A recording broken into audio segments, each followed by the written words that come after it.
নমস্কার, কেমন আছেন আপনারা? আর এটা একটা নতুন দিন। আমার কিছু কথা বলার আছে এবং যেটা আমি বলতে চাই, দেখতে পাচ্ছ ব্রেস লাগিয়েছি। কালকে আমার অ্যাপয়েন্টমেন্ট ছিল। আর যারা লাগিয়েছো ব্রেস তারা কম বেশি সবাই জানো যে নেক্সট দিন কেমন ব্যথা হয় দাঁতে, কিছু চিবোনো যায় না বা ভারী কিছু খাওয়া যায় না। তো আজকে আমার সেই দিন, হালকা নরম খেতে হবে। আর আমি সকালবেলা উঠে খেলাম, মানে খাচ্ছি এখন টক দই আর কলা। আর দুপুরে ভেবেছি পনির খাবো নরম করে।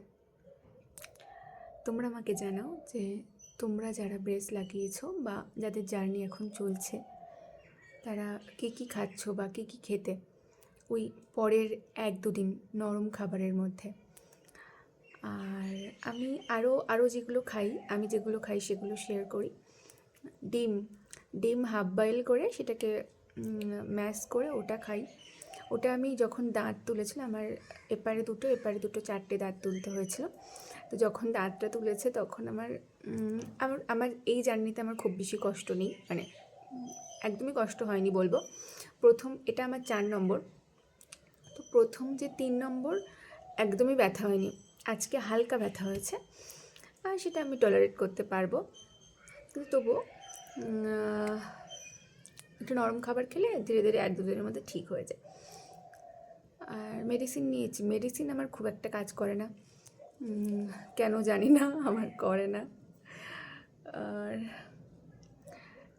আমার মেডিসিন কাজ করে না বলতে একবার এরকম হয়েছিল যে খুব খারাপ অবস্থা, শরীর খারাপ, আমি বাস চড়ে ভীষণ ডায়রিয়া টাইপ হয়ে গিয়েছিল। ডায়রিয়া বলতে শুধুই হচ্ছিল বমি।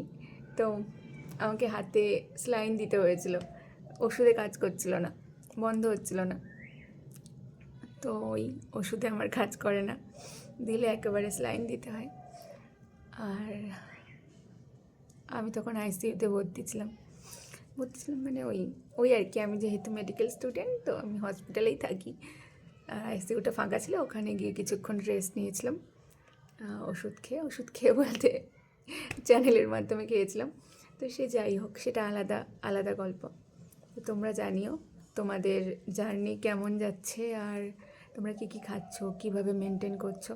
আমি একটা ওই ওয়াটার ফ্লোসার একটা নিয়েছি, তোমাদেরকে পরের ভিডিওটাতে ওটা শেয়ার করছি।